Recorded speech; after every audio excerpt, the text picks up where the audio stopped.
Meaning of kappa. Kappa.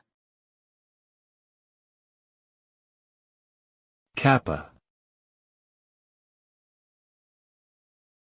Kappa.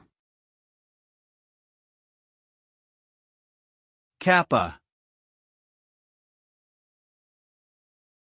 Kappa is a term that has different meanings depending on the context. In general, kappa can refer to the letter K in the Greek alphabet. However, in popular culture and online communities, kappa is often used as a slang term to express sarcasm, humor, or irony. It originates from the image of a Japanese mythical creature called kappa, which is known for its mischievous and impish behavior.